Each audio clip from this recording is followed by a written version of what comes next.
Welcome to the Starter Girlz Podcast, your ultimate source of inspiration and empowerment. We're here to help women succeed in every area of their lives: career, money, relationships, and health and well-being, while celebrating the remarkable journeys of individuals from all walks of life who've achieved amazing things. Whether you're looking to supercharge your career, build financial independence, nurture meaningful relationships, or enhance your overall well-being, the Starter Girlz Podcast is here to guide you. Join us as we explore the journeys of those who dare to dream big and achieve greatness. I'm your host, Jennifer Loehding, and welcome to this episode.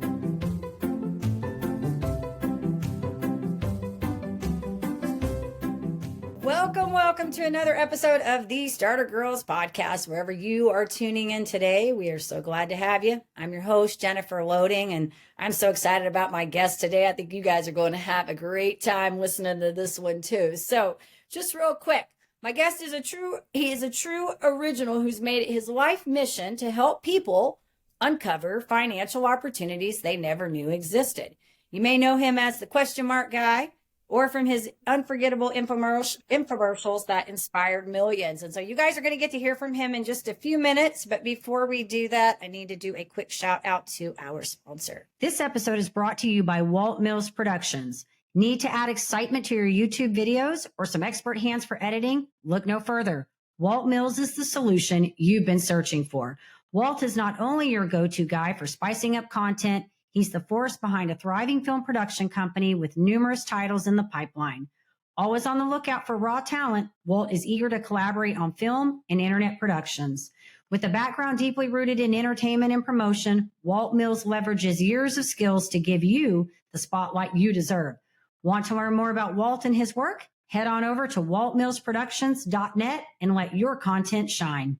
And with that, we're excited. We're going to get our guest on here today, but I do want to mention before we do that to head on over to startergirlz.com and make sure if you haven't been following us for a while, that's not an S, it is a Z, because we have to be a little bit different here. So startergirlz.com, and there you can keep up with all the fabulous content that we're putting on. You can also sign up for our newsletter if you choose to do that and be in our community. So again, startergirlz.com.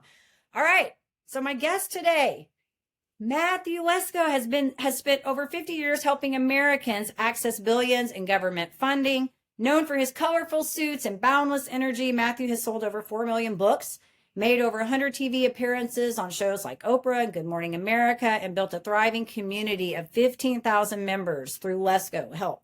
Now at 81, he's still passionate about empowering individuals to unlock resources designed to support them. And he's here to share all his wisdom with us today. So I'm so excited to chat with him. So Matthew, welcome to the show. Well, thank you. It was fun just to listen about me. I know. Is that not the best part of the show, right?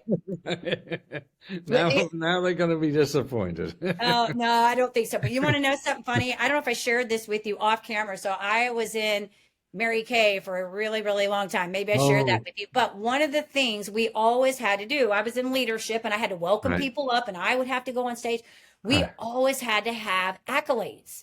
And so I spent many years, everybody that knows that Mary Kay has big conventions. And so every year we would go and they would do these like massive accolades. And it's so funny because I'm just so used to doing them that for me, it's just like kind of art. I have fun. But to your point, is it not fun on the other end when like you get to hear somebody go, read all that and you're like, hey, I did all that cool stuff. That's kind of fun. I looked around. What the fuck are they talking about? Yeah. Right? Is that you? Is that something else? No, nobody's wearing those glasses and that question mark suit. So we got to be talking about you today, for real. You're great. It's going to be fun. Okay, so I want to open this up. I want to talk about you because I know these people, some of these people are going to know who you are and some are going to be like, who is this guy? So tell us a little bit about what it is that you have been doing all this time. Like, what's been this journey for 50 years for you? Oh, God, 50 years. Number one, I never thought I'd live 50 years. I mean, doing something 50 years. Never thought I'd live to 81. But what is amazing to me about 81, I am having such a good time now. It is the best time of my life. And I keep thinking, shit, if I knew 81 was going to be this much fun, I would have got here earlier. Why did I wait so long? But it is. And then I think what it is more than anything is how I've changed. I mean, the world changes, of course, and the problem is if you live long, then you have to learn new skills every couple of years, and that's hard, particularly when you work your ass off to try to learn something and it finally works, and then oh shit, they changed all the rules, and that is a handicap. Having any kind of success, even the little success I had, then you have to unlearn that. And you don't want to learn that. You finally learn something to make good. So you want to use this more. And so it takes a long time to get that beat out of you because nothing will work again like it did before. And that's why I love hanging around younger people, because they're not dragging success with them. They're just looking for opportunities. Hey, where's it? They're just looking forward. And old people are just trying to recreate the old opportunities. But I think more than that, what I think has changed me more is just in the last few years too, is using the word love. Especially as a man growing up in the 50s and 60s, I never used the word love, man. Unless I thought I had to marry you if I said that. Right. And now I see that really makes so much of a difference in so many ways. It opens your heart to, at least for me, just saying the word. It just makes you mushy inside or something, which is a nice way to live. I mean, that's terrific. And there's no encouragement in a way to do that, at least for guys. And that's why I think women always had an edge on life, because they're aware of that kind of stuff, and the real stuff about life. How much money you could fucking pile up, I mean, that's interesting, but there's more to life and helping each other. And I think I feel that's the mental illness in our society, is because we're not connected as individuals and showing our heart and caring for each other. And I think that's what makes me energetic at this time. I want to see how many people I could help before I die. What the fuck else do you have better to do in life? Really? And you don't take classes like that. There's another thing in school. And the other thing is that you have to learn how to listen to your heart. Everybody wants a fucking spreadsheet and they want the answers. And, life's a pain in the ass no matter what you do. Right. It's going to be tough. You're going to fall on your ass and it's going to be hard. And that's why I think I used to wear question marks. And I'm in the hearts. most of my suits now have hearts on them. Because if your heart's not in it, you won't do it and you won't finish. You'll buy somebody 7 laws to success or whatever, and number 2.5 will be a pain in the ass and you'll fail, and you just blame that idiot for charging so much, and not hang in there, because if you're not going through those bad parts, you're not going to grow. And that's why you have to have your heart in it in order to grow, to go through all those bad parts. Because then you're just going to get another thing that's going to fail, get another thing that's going to fail, and keep going, because you don't give a shit about what you're doing. Right. And I think it's the same as personal relationships, and your heart has to be there for a relationship to flourish at all. If you're there for some other reason, that's going to change pretty quickly. And so that's why now I feel my heart is smarter than my brain. I like it. No, and this is good. You hit on some really good points here, because I can, even though, I'm in my early 50s, but I can resonate with a lot of these things that you're talking about, because it's stuff that I do in my work, when I'm helping people, and I talk about passion and I talk about having your heart in the right place. But you really led with some things about talking about this love word. And I think, I don't know, I think we all have different moments where we go through, obviously we're continuing to grow all the time, right? But I think we all have different moments where we keep kind of morphing a little bit. And, for me, when you talk about these spreadsheets, I talk about metrics all the time. I talk about people put these unreasonable metrics on everything, right?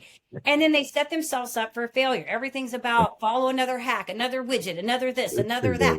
They're not ever leading with just, what's my gut telling me to do, or how am I feeling about this? Or they do what they think they need to do and not what they feel like they should do. And I'm not saying go out and be crazy and jump off a building or anything. Exactly. But I do think we have to be in alignment, and that's where I think it becomes sort of this idea of figuring out what we're good at, what we enjoy doing, and then leading with all of that, putting all that together, right? When we find that purpose, what we're doing. And so I love all of this that you're saying, because I was listening to it. I'm like, oh my gosh, it resonates.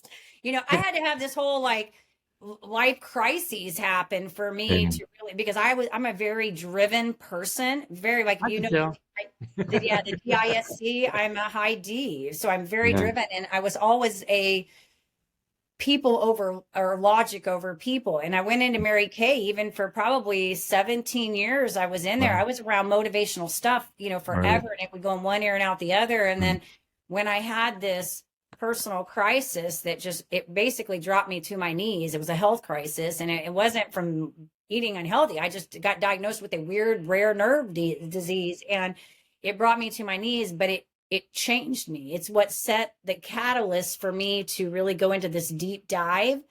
And in the process of that, I realized I started, changing the way I was looking at things. It wasn't so much like now the way I roll, it's like I have like a guideline that I follow about everything. If it's not in alignment with my values, if I'm not excited about it, it doesn't mean I don't do hard things.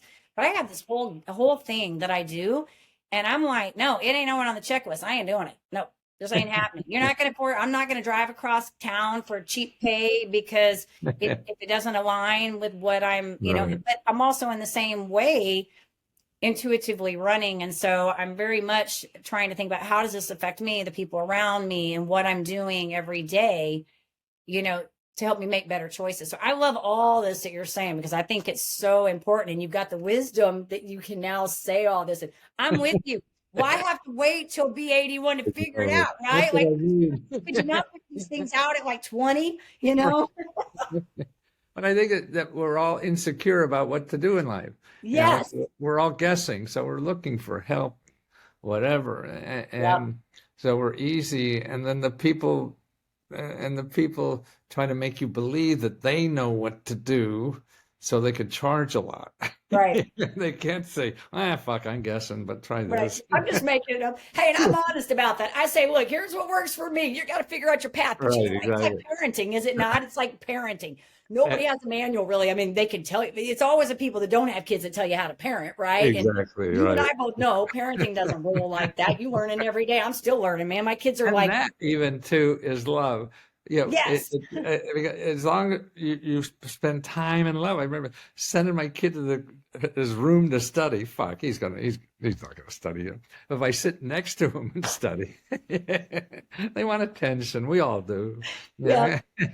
And that's and the other thing that people, so many things about what to do with your life, and all these people tell you what to do with your life. They don't know what to fucking do with their own life. So what the audacity to tell somebody else what to do with their life? I have a rule for that. Like, I think I saw something. It was Gary Vee put something out one day that he was like, if you're a certain age, up to a certain age, you ask questions. And then after that, you can tell people, right? It's like a wisdom thing. But I kind of have this policy, and I'm like a stickler on this. Like, I don't really care what somebody has to say unless they've walked that walk. So if you haven't walked it, I don't want to hear it. And I kind of roll with that same thing. Like, I tell people, like, if I'm telling you something and I don't know, I'm going to tell you, I don't know, maybe you should go try it. I don't have the answer to that. But if I'm talking about it, I probably walked it. Exactly. Because I'm not sharing what I don't know. Like, I am a stickler on that one. So I'm with you on that. But and then to me, also, we're all so different. Yeah. And we're trying to copy somebody else. Right. And they're different. Things will work different. It's sort of like a petunia has to be a rose. No, it's going to be a fucking petunia no matter what you tell it to do. And so we have to find out, and I think that's what life is about, is finding out what's inside of us. Right. Like the suits and stuff that's me inside. Yeah. And so living inside out to me is when I started finding some comfort in life. Trying to do everything that everybody else tell me about. It wasn't working, so I was failing at all this stuff. I mean, I had a software company in the 70s. I have an MBA in computers and stuff, and other businesses that failed. I said, geez, I'm doing everything that everybody was telling me about, and I wasn't having fun doing it, because it's sort of like eating my spinach or something. Yeah. You had to do. And I was failing, not having fun, and the hope was someday in 20 or 30, 40 years, I was going to have fun. Now, that just seemed like a stupid life. And a lot of people do it, Yeah. right? And I said, how do I have fun now? Yeah. Yeah. And so whether I are successful or not, I have no control in a way. So that's not a guarantee. But I could have fun now and not maybe have fun later. Yeah, I like it. I want to know, because like I went and I was looking at all of I looked at, like when we first met, I went through and kind of looked at some of your stuff, and I went back through again, and like you've been wearing these suits like forever and a day. Like, I'm just curious, like, Yeah. I'm assuming the question mark came about because you were asking questions. I mean, did you Yes. just like tell me My how that life kind of is, evolved? yeah, my life has always been about getting people answers to questions. Okay, I like it. But then when I was doing that a lot, and back in the 70s, I started, was that you really have to ask the right question. Answers are easy. It's asking the right question, especially now with the internet. That's even more so. But now I'm into hearts, because even if you ask the right question, your heart has to be in it, or nothing's going to happen. Yeah. Right. But no, and I lost lots of money when I first started wearing these things. I was on Home Shopping, Home Shopping. Yeah. So I'd go down there and there were 30,000 books in a day. They were just incredible for me for selling books. Wow. And one day I said, oh, I want to dress like this. I came out. Oh, you can't go on the air like this. Oh, fuck. You did it anyway. And so I went out and bought a suit for the couple of days I was down there, but I just couldn't do it. And the other thing, those tough decisions like that, you don't get good advice from loved ones. See, I always believe loved ones are your enemy When in it what comes you to want to do, business, yeah. because they want to protect you Right. and they don't want to see you hurt. It's their party, wear what they want, and you're going to make a lot of fucking money. That wasn't the issue at all for me. It was something bigger. I bit the bullet and lost a bunch of money, but then it opened up other doors and opened up my heart too. That was the really start of opening my heart. I saw I could live more inside out, and people will not make fun of me, even dressed like this. and I was getting more kindness from people than anything. And even still today, I mean, I have 3 more suits coming from Vietnam. I walk down the street and people smile at me. I mean, it's almost like a responsibility, I feel. If I can make someone smile just by doing something I'm not doing, I mean, I have nothing better to do with my life than opening their life just to make, and that's the most we could help with anybody, is to make that other person's life just a little bit better, no matter what it is, is what a gift you have. That's why I really feel giving is selfish, because it's really, you're satisfying your own ego or whatever, because it feels so good. I've had that conversation with other people before about that, but listening to you, it's 2 things that are coming to mind. Talking about the Home Shopping, Jamie Kern Lima, was the founder of It Cosmetics, and I've read her book, and I was on a webinar, she did a workshop a while back, but she was talking about this story, how it was one of those, I don't know if it was a home shop, it was one of those shows, right? She went out there, I think, with no makeup on, because she had, I want to say, I may be wrong, rosacea. She had something going on, and she walked out there with no makeup on, and everybody was telling her not to do that. But because she did that, everybody got to see the transformation on the stage, and she sold out. So there was a story about that. But then even yesterday, I was at a meeting with the Texas Legends. It's a G League here in the Frisco area in Dallas, where I'm at, and they do a business owners meeting. And the president of that organization now was telling us how he had gotten fired from SMU there, and then he ended up working for the G League. He started working there for free. He was like an operations person. Now he's the president of the organization, right? The thing he was talking about was standing out and being different, which is kind of what I have always said. Like, I'm not probably as bold as you. I think I need some glasses like that, but I have never wanted to. I wrestle with that, because you want to fit in, but you don't want to fit in, right? Society tells you to fit in, but you don't want to fit in, because nobody that's ever doing anything great has fit in. Nobody doing anything great fits in, right? You have to be different from everybody else. So he was talking about that yesterday, and I was like, yes, this is what I'm talking about all the time, what is that factor? And that's what you're talking about. It's like, what is that kind of it factor, right? Like what makes you different. And that's why when I look at your stuff, I'm like, oh my gosh, he's had these suits on for a long time. So now I'm excited you got these heart suits. You got different suits going on now, right? Then the question marks. But that is almost now like your responsibility, right? That's how people have seen you, they know you, and it's what makes you different. Whatever that is. I mean, at first, I mean, it was. I remember walking through the airport the first time wearing it. I mean, it was like every step was walking on a crate of eggs. I was going to smash. Yeah. I just worry that, being a guy in this country, I'd worry to have to defend my honor, every 20 minutes or something. And I'm not that kind of guy. Interested in but it wasn't. And it just, yeah. And what it is a filter, because if you think I'm an asshole, I probably think you are too. So we're saving each other a lot of time. If you love this, then I'm gonna love you because I know where you're coming from. If you like it. I guess it is. Yeah, I see it as kind of bold, but it's not a bad. Bold's not a bad. But it's kind of like when people mix the word with aggression and assertive. They mix those two words a lot. They look at somebody and they say because they're assertive, they're aggressive, and those are really two different words. And and I even used to, when I was training my team, back in the days when I was in building teams, I would say assertive and aggressive are not the same thing. Aggressive is when somebody tells you no and you keep on. When they have told you no and you keep forcing yourself. Assertive is asking for what you want. It's saying what you need or being forward, but it's not the same as aggression. Right. And I think, we all have perceptions as to how we see things. And see, I look at something like this and go, man, this is pretty bold. This is awesome. Like I'm seeing like nobody else is doing that or willing to do that. You know what I'm saying? And that's again, because I lived on free media. I never thought until I really could understand and it worked. So I was a professional guest. Hey. And that's how I made it. I'd go do 50 cities after I wrote a book. And, and channel clickers back then we had, you start 100 channels and, oh, who's that asshole there?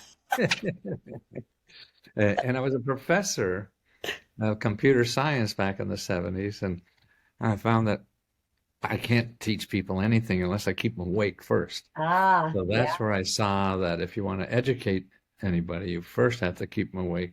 And now it's even more so with attention. And now it's so much media, and you got to fight for media. Yeah. It is incredible. I never could afford advertising. Well, I mean, hey, it's a business model, and sometimes you got to do what you got to do to get right, notice. And media is so different now. My parents did not admit I was their kid for the first 10 years on television. Oh my goodness. Because I was doing national shows, and I know the reason they had me because I act like a clown. It's all entertainment. They didn't care what you say; it's how you say it. Yeah. They're fighting channel clickers, and so I was a regular on Letterman and Larry King. Did Oprah, I think, 3 times, and wow. And until the people, they were in a retirement community down in Florida. They said, "Hey, is that your kid, Larry King? He sounds smart." Then it was okay. When someone said you were smart, you were smart all along. But they wanted me to act like Henry Kissinger. And be, who knows? I think that, you just sometimes, I get a lot of people on this show. It's funny that just sort of kind of have unique stories, and there's just something they're just a little bit different than the rest. And I think society as a whole, people don't know how to deal with different. You know what I mean? They don't know how to embrace it. If you don't follow along the little pattern, we want everybody to be the same and think the same and mob. And I'm like, that's boring. We don't want that. And I find it in the zip code. Like I live in a hip neighborhood in downtown Washington, D.C., and it's very mixed, and everybody has their heart in their sleeve. And I feel like the Pope when I go down down the street because I'll get so excited. But I go into a Ritchie neighborhood like Bethesda, just people don't pretend. They pretend they don't even see me. Interesting. They don't know what to do. They just don't know what to do with. That's so funny. However, like I belong to a country club too up that area, and nobody says anything to me except the staff, unless their kid comes. And the kid comes and says, "Oh, the question mark's here, Daddy." So this guy at the country club who was, naked in the shower with and never said boo to me for 30 years now becomes my best friend because his kid wants to meet me. No, I think it's great. And I think this is a good lesson for anybody right now that, someone listening to this and they're kind of questioning what they're like, they might have that wild thing or something they want to do that makes them unique. And they're going, I don't, Exactly. I don't want to put, it's like the other day I was putting something out. I have an event coming up and one of the gals here, I messaged her, said, "Hey, I'm doing the event. I'm excited about it, blah, blah, blah." She's like, "Get on there and do this." And I'm like, you know what? Sometimes it's just that little edge of stepping out of your comfort zone that we're sitting back and we're not moving, right? We're stuck because we're frozen. And then it's just that nudge you need to just go, "Oh, I'm going to step out and do something." 10 years ago when I was in that field where I was like crunching numbers and all that, that wouldn't even been an issue. I'd be like, "Let's go. We're on it." Right? Like we're on top of it, But you get in your zone, and then sometimes you start doubting yourself, and I think that imposter syndrome sets in. Basically lazy, I think. What a boy. I would agree with you on that too. I think we take the path of least resistance as a whole. and then again, that's why I love being this. It makes me think differently because I think opportunities are in how if you think differently, then you see a different opportunity. Everybody's not there, and so not fitting in helps me stay thinking different because I'm fitting in. And that is how to survive, at least for me as a small entrepreneur or whatever. Yeah. Not trying to copy what all the big people are doing. I think, and I think if that's an important value too, I think it gives you a sense of like comfortness, you know what I mean? Like, because that's something I like. Even when you talk like social media, I joke about this all the time because I do a podcast, which means I have to be in social media. But I actually hate social media. I hate it a lot. And I wrestle with it because like I want to hide, I want to be off, but then I realize I can't be off because I'm out there. And like if you go pull my name up on the internet, it's kind of not as much as yours. You're a lot. But if you pull my name up, you're probably going to find me in there. I've been on other shows and so I'm in there enough that you can't really hide, And so every day it's like, what am I going to do today? Can I just not get on there today?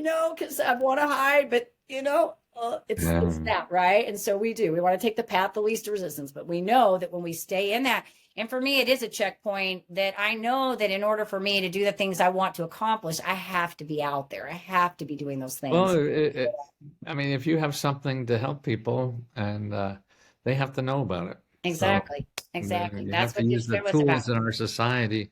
And then thank God with the social media, at least it's free. When I started up, you only had 3 networks and a dozen magazines, and you had to buy advertising. It was so different, wasn't it? Yeah, oh my God. I remember I grew up, I was in my early 70s, baby. So it has evolved a lot. I know I was telling somebody one day, my kids don't even understand like what it was like before internet or cell phones or like rotary phones. Had like Atari. I was telling them about this little TI computer. Like my first computer was a TI, and I was so excited because I could program on it. Like I had it on one of those big TVs that was consoles. It was on the floor. That was in my room, one of those TVs.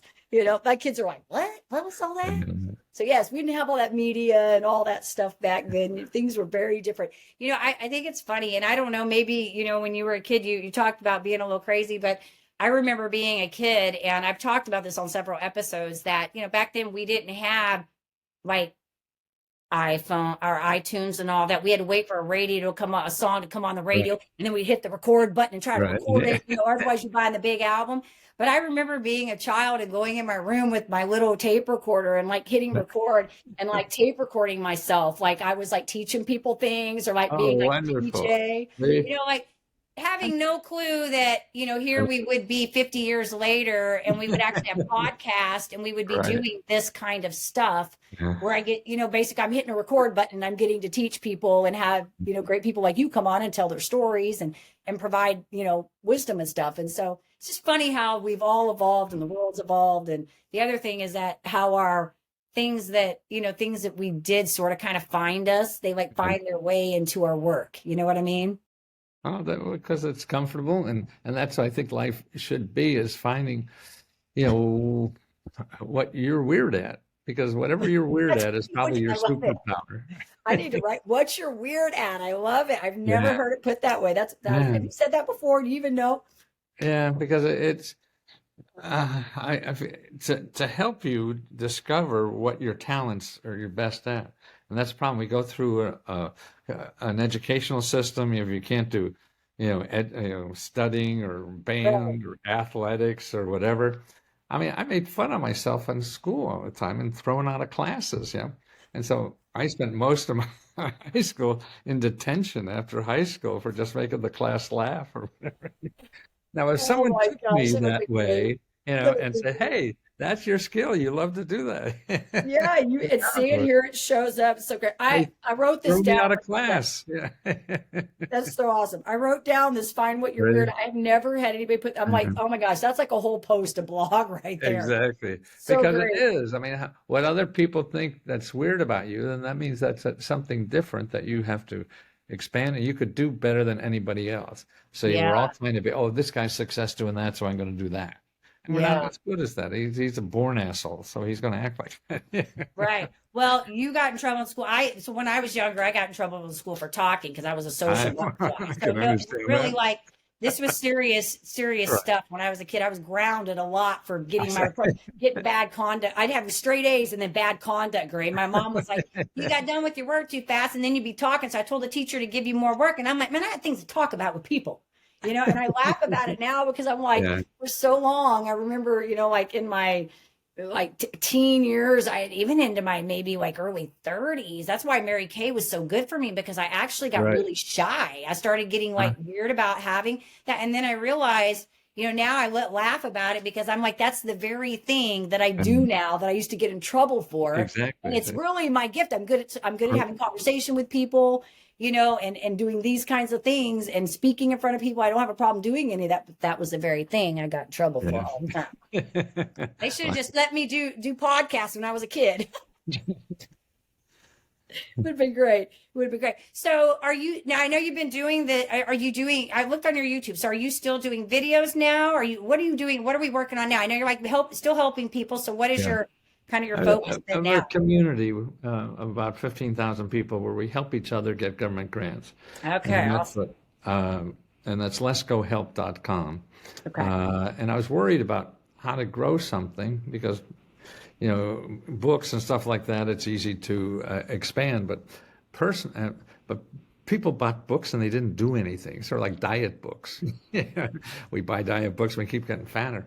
Yep. So, self-help books are sort of like that too. But now with a membership and a community helping each other, and I call it a loving community even, because everybody in the community knows how good it is to help somebody else. And so, like right now, we'll have 3, 4, 5 hours a day of people helping them live, on Zoom calls. You just join a Zoom call and they tell you how they got the money. So you learn from other people like you, not from me. I'm a clown and whatever, so I feel even they're better at teaching people how to do this because they just learn. I've been doing this 50 years, so it's Yeah. hard to me to relate somebody just learned how to spell grant. Yeah. So Right. I'm assuming they learned from you and now they're kind of like, they Yeah. know that they know how to do this and Yeah, well, spread they're doing testimony. it. So people who just applied for money and received it are Yeah. much more excited about it than me. Right. Yeah. Right. Yeah. And they able to, and they could relate to the other. Yeah, I felt like that too. I haven't felt like that in 50 years. Like they're going through Yeah. it. So they can relate a lot better. And that's why when I started this subscription thing, oh yeah, I would have to be the sole person or something. It didn't work that way at all. Yeah. How long has this community been? I guess this community that you built, how About the long has it third been? year now, Okay. and everybody said I can't make money at $20, and I don't want to be the $20. I used to Yeah. thousands and thousands. If you could afford thousands, you're not of interest to me to help. Right. Right. You don't need it. There's too many people that need help. Yes. And not only we're profitable, but we give anywhere between $50,000 and $70,000 every month back to members as grants. So Ah, we give love like it. 40% of our sales go back to members as grants. Uh, And so they have 4 grants to apply to. One, they could get $1,000 to do anything, or another one, you get $500 to help you fix your car, $500 to pay the rent, or we give out 30 laptop computers every month too, because you need a computer to Right. deal with this stuff. Yeah, it's hard to do it on the phone. A lot of people try, and some people, are successful with it. So, I mean, see, even that, to think that I could give away all that money, I thought you had to be Jeff Bezos to do something like that. Just a schmuck like me who flunked out of most things could do that is a very rewarding thing. Yeah.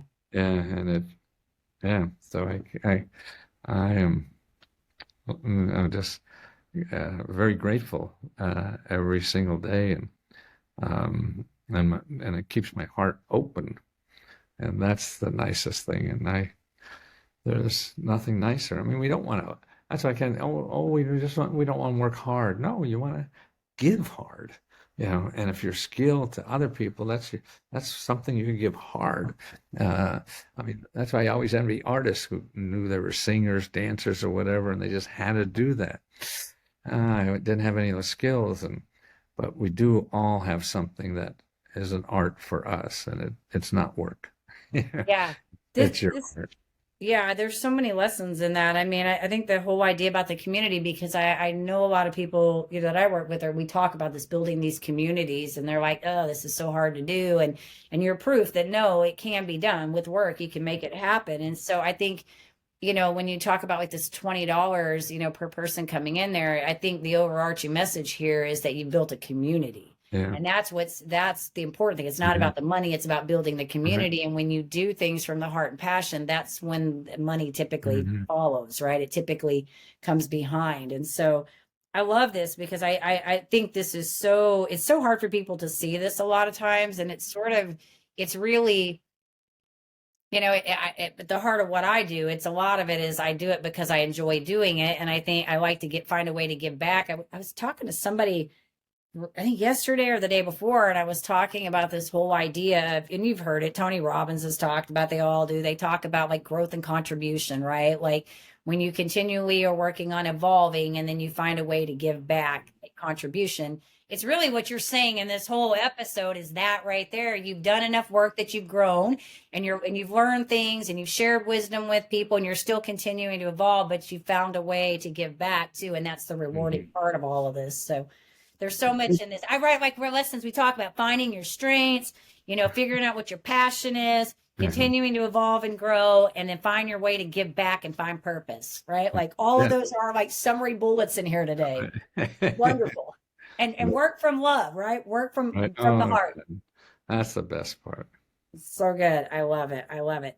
So this has been awesome. So what would I love this. I want to ask this question, and you've kind of answered a lot. I feel like you've given me so much today, but I want to know what you like, what would you want somebody, like if they were like, who is Matthew Lesko? What would you want them to know about you? Like, what's the walk away on this? Nice guy, maybe.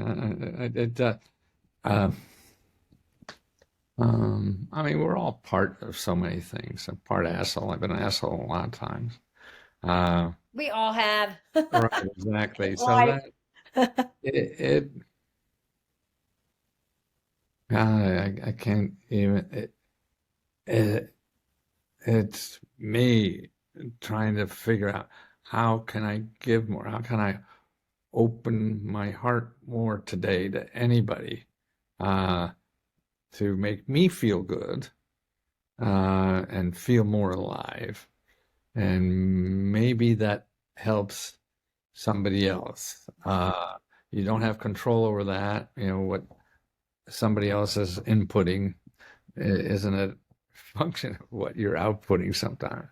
And so you can't do that. That's why to me, it is at 80 or whatever the hell I am, I may have 10 more years or 15 if I really get lucky, but it's how do I make those 10 years of value and every day that no matter how much shit is going on, that I can still be open and somehow, because what it is or feel, but it's all very selfish. I mean, I just know if I'm doing that, that I feel better. What other people think or say or do or whatever is, I have no control over anyway. So, Right. but it's how can I live inside of me that feels good? Yeah. You know, and I think a lot of disease comes from that too. Yeah. Well, Just shit going on inside. yeah, no, I think this is good because I think that's at the core. And, it's interesting. Some people never really figure that out, and they go their whole life and they get to the end and they've never figured this stuff out. And, and it's sad because I think it's like you can't unlearn what you learn, like you can't unknow what you know. And I always talk about like how, like, I feel like things happen to us in our life. Like I always say, like I meet people that have these crazy stories and I'm like, I'm sad. I feel bad that you had to go through that particular Yeah. situation to learn the lesson or to find what you needed to find. But and even in my case, like I've had to go through these really, like, I'm like, okay, Jesus, you know what? You've given me enough knee bending moments. I think we're at the place we're good. I don't need any more hard things. But I recognize in these things. I mean, I wrote a book about my first condition that I had and how it rocked my world for 4 years and thought I was never going to come out of that. And I realized in the aftermath of that, yeah, that was a really hard time. And it did a lot of things to me in a lot of ways. But there was some profound things that came from that. And I think that lesson needed to be there in order for me to do the work that I do today, because I don't think I would have ever gotten to this place or be able to do what I'm doing now had I not been through those things, because I didn't have enough empathy. I didn't have enough empathy for other people or situations to know,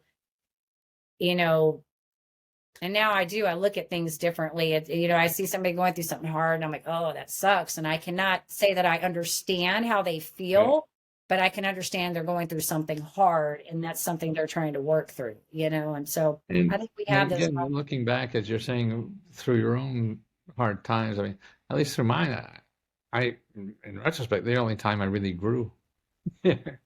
That's how you grow, without then success is easy. Who the fuck needs to be trained for that? I know. I think every time I have a hard thing, and I don't know if you feel this way, but I think every time we had something really hard come up in December, and I think every time something really hard comes up, I think, oh, Jesus has something he wants me to be talking about. He's got something else he wants. He wants me to share another story. He's waiting for me to get through it because he wants me to share another hard thing, and I have to wait because I'm an optimist, and I'm sure you probably are too. I tend to try to find the good in everything that happens. Even when it's bad, I'm trying to find it. I'm digging for the lesson in it every single time. And sometimes it's really hard to find the lesson. You really got to dig, It's like when we had these, like I will tell you, when we had contractors out here and we ended up having only one of the things that we had. We had something else, but this was one. We ended up having a leak under the slab. We had to dig a hole in the slab. We got it all down only to find out that we still have problems going on, right? But here's the silver lining in all of this. In the midst of all of this, because they pulled the baseboards off the wall, we found mold in our wall and we got the mold out of our wall. Now, I've been dealing with a chronic condition for about 12 years now. Wow. And although my symptoms are not completely gone, ironically, right after all this happened, I started feeling better. And I'm like, okay, maybe the silver lining out of all of this is we found the freaking mold that was in my house and got some of it out of my house because we didn't even know we had it. And I mean, it was pretty much down a wall. Like they had to pull all the sheetrock out of there. So I say all this to say that I tend to try to dig for the where's the good that comes out of this. But sometimes I think we could just, maybe we could have a few lefts of them, You owe me a few, God. Yeah, I'm like, I need a few less, but I think there's a reason we do what we do. And I think it's because we have the voice and we have the capability of putting the things out there, and there are people that need to hear it. And you and I may not, but there's one person that does need the help, and you're that source to that person, right? So it's good stuff. I love it. So if our audience wants to find you, I think after this is such a great episode. Like I could talk to you forever, but I know we all got 100 things to do here. So You could talk to anybody forever. I probably could, but I think I could talk to you forever too. So you're a lot of fun. But I have a feeling our listeners are going to listen to this and they're going to want to find out more about you and learn about what you've got going on. So where would you like us to send them? LeskoHelp.com. You got it. LeskoHelp.com. All right, awesome. We'll make sure to, Matthew, when this goes out, we'll get the link in there so they know. I don't think they're going to have any problem finding you, but we'll make sure the link's in there so they know where to catch you. This has been awesome. I want to tell you thank you so much for your time and appreciate all your wisdom and your knowledge and sharing from the heart and all the authenticity. We appreciate it. I appreciate having an opportunity to do it. Thank you. It's been fun. It's been fun. And of course, to our audience, we appreciate you and hope you found this episode inspiring and informative. And of course, go check out Matthew at leskohelp.com. Check out what he's got going on over there. And you can keep up with them. And anyways, but you know what to do. So like, subscribe, share, do all the things to help us keep spreading all this fabulous content out there. And as I always say, in order to live the extraordinary, you must start. And every start begins with a decision. You guys take care, be safe, be kind to one another. We will see you next time.